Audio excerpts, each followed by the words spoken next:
Bismillahirrahmanirrahim. Alhamdulillahi wa bihi nasta'in. Wassalatu wassalamu ala Rasulillah. Wa ba'd, sa mga minamahal kong kapatiran sa pananampalatayang Islam, ako ho ay bumabati sa inyo ng Assalamu alaikum wa rahmatullahi wa barakatuh. At ang pang-anim bilang panghuli sa haligi ng iman o pananampalataya sa Allah subhanahu wa ta'ala, na marapat sa isang alipin ni Allah subhanahu wa ta'ala na Muslim na kanyang malaman at may sabuhay upang siya ay maging ganap na mananampalataya sa Allah subhanahu wa ta'ala, ay ang paniniwala na ang lahat ng bagay na magaganap sa buhay na ito ay itinakda ni Allah subhanahu wa ta'ala, ito man ay mabuti at ito man ay masama. Sapagkat sinabi ng Allah subhanahu wa ta'ala, وَمَا أَصَابَ مِن مُصِيبَةٍ فِي الْأَرْضِ وَلَا فِي أَنفُسِكُمْ إِلَّا فِي كِتَابٍ مِّن قَبْلِ أَن نَّبْرَأَهَا.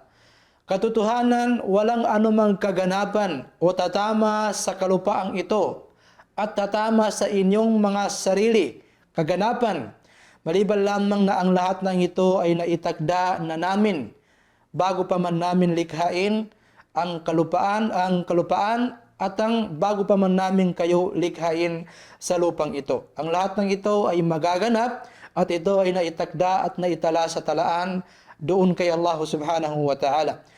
Sinabi ng Propeta Muhammad sallallahu alaihi wasallam, Inna Allah qaddara maqadir al-khalq. Katotohanan, si Allah subhanahu wa ta'ala ay kanyang itinakda ang lahat ng magaganap sa kanyang mga alipin, sa kanyang mga nilikha.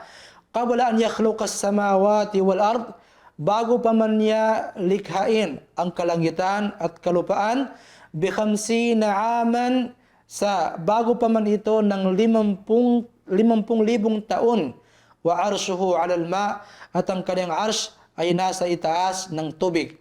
Wa hadha wallahu wa rasuluhu a'lam, wa sallallahu wa sallam ala nabiyyina Muhammad.